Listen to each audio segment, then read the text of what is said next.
Hello everyone, welcome to Madhu sir. இன்றைக்கி நம்ம சேனலில் எப்படி சிம்பிளாக டேஸ்ட்டாக பிரெட் ரசமலாய் பண்ணுறதுன்னு பார்க்க போகிறோம்.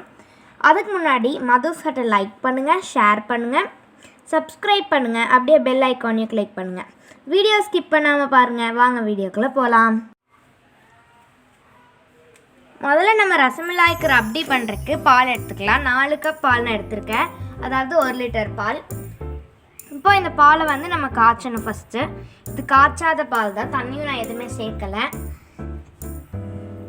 இப்போ இதை அடி பிடிக்காத ஒரு பாத்திரத்தில் வச்சுக்கோங்க. இப்போது நம்ம 10 போல் முந்திரி பருப்பு எடுத்து நம்ம நல்லா கோர்ஸாக அரைச்சி எடுத்துக்கலாம். இப்போ இந்த பால் வந்து லைட்டாக நுரையாட்ட வந்து மேலே ஆடை கட்டியிருக்கு. இந்த மாதிரி ஸ்டேஜில் நம்ம அரைச்சி வச்சுருந்த கேஷ்யூ பவுடர் சேர்த்திக்கலாம். நம்ம எதுக்காக கேஷ்யூ பவுடர் சேர்த்துறோம்னா அது வந்து நம்மளுக்கு ஒரு க்ரீமியான கன்சிஸ்டன்சி கொடுக்குது. அது மட்டும் இல்லாமல் சீக்கிரமாக நம்மளுக்கு ரெடி ஆயிரும்.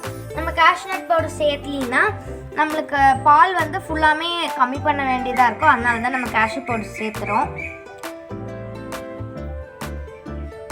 இதை வந்து நீங்கள் கேஷ்யூ வறுத்த பவுடரும் கூட சேர்த்துலாம். நான் வந்து வறுக்காத பவுடர் தான் சேர்த்திருக்கேன். இன்னும் கொஞ்சோண்டு முந்திரி வந்து நீங்கள் நல்லா கட் பண்ணி சேர்த்துக்கோங்க. இது கூட நீங்கள் நெய்யில் வறுத்து சேர்த்துக்கலாம்.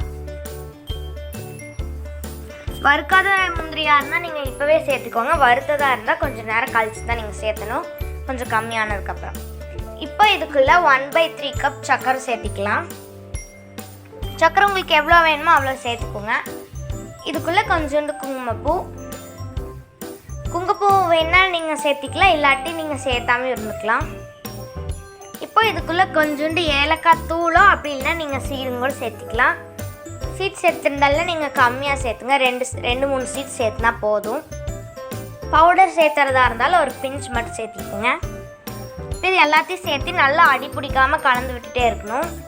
நீங்கள் மெயினாக ஒரு விஸ்க் வச்சு நல்லா கலந்து விட்டுட்டே இருந்தீங்கன்னா கட்டி கட்டியாகவும் வராது. நம்ம கேஷ்யூ பவுடர் சேர்த்திருக்கோம்ல, அதனால் அப்பப்போ கட்டி கட்டியாக வரும். அதனால் நீங்கள் இந்த மாதிரி விஸ்கோ இல்லை வேறு என்னாச்சும் கலக்குனீங்கன்னா நல்லாயிருக்கும்.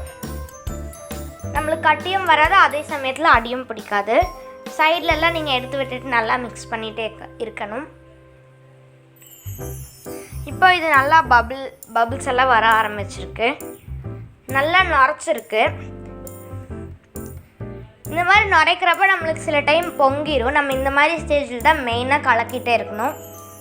இப்போ நீங்கள் கலக்கி விட்டுட்டிங்கன்னா மறுபடியும் அது நுரைக்கிற வரைக்கும் இல்லை ஆடை கட்டுற வரைக்கும் நம்ம கலக்க தேவையில்லை.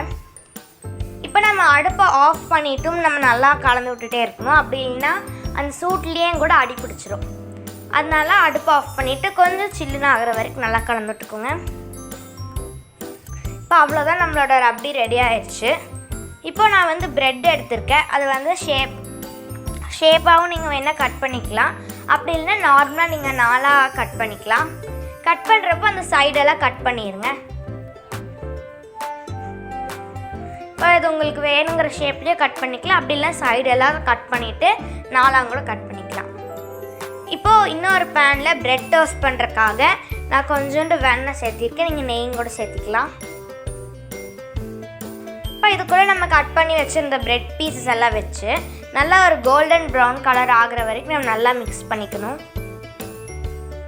நல்லா கலந்து நல்லா திருப்பி போட்டுகிட்டே இருக்கணும். நம்மளுக்கு கருகுனா நம்மளுக்கு அந்த டேஸ்ட்டே வராது. அதனால் இதை கொஞ்சம் கேர்ஃபுல்லாக நம்ம பார்த்துக்கணும். இப்போ இந்த ரப்படி வந்து நல்லாவே சில்லுன்னு ஆயிடுச்சு. இப்போ இன்னொரு பேனில் நம்ம மாற்றிட்டு அதுக்குள்ளே நம்ம டோஸ்ட் பண்ணி வச்சுருந்த ப்ரெட்டெல்லாம் வச்சிடலாம். நம்ம வந்து எப்பப்பெல்லாம் நம்ம சாப்பிட நினைக்கிறோமோ அப்பப்பெல்லாம் ப்ரெட் வந்து நம்ம உள்ளே போட்டு பண்ணிக்கலாம். அப்படி இல்லைன்னா நம்ம நார்மலான ரசமலாய் ஆட்டா போட்டே வச்சிட்டோம்னா நம்மளுக்கு ப்ரெட்டெல்லாம் பிரிஞ்சு போயிடும், ரொம்ப ஊறி. உங்களுக்கு எப்போ வேணுமோ அப்பப்போ இந்த பீசஸ் சேர்த்து சாப்பிட்டுக்கோங்க, அப்போ தான் நல்லாயிருக்கும். அப்படி இல்லைன்னா ப்ரெட் வந்து சாப்பிட்றக்கே வராது, ஃபுல்லாமே கரைஞ்சிரும். இப்போ அவ்வளோதான், நம்மளோட ரசமலாய் எல்லாம் ரெடி ஆயிடுச்சு. இது ஒரு 2 to 5 மினிட்ஸில் வந்து எல்லாத்தையுமே உறிஞ்சிக்கும். இது ரொம்ப சூப்பராக இருக்குது. இது மேலேயே நம்ம கொஞ்சோண்டு சாப்டு முந்திரி, அதுக்கப்புறம் பிஸ்தா, பாதாம் எல்லாம் சேர்த்துனோம்னா இன்னுமே நல்லாயிருக்கும். வேணால் குங்குமப்பூங்கும் நீங்கள் மேலே போட்டுக்கலாம். ரொம்ப சூப்பரான ரப்டி, ரொம்ப கம்மியான இன்க்ரீடியன்ஸில் நம்மளுக்கு வீட்டிலே செஞ்சாச்சு. கண்டிப்பாக நீங்களும் இந்த ரெசிபியை வீட்டில் ட்ரை பண்ணி பாருங்கள். மது சட்டை மறக்காமல் சப்ஸ்கிரைப் பண்ணுங்கள், லைக் பண்ணுங்கள், ஷேர் பண்ணுங்கள். தேங்க்ஸ் ஃபார் வாட்சிங் மை வீடியோ.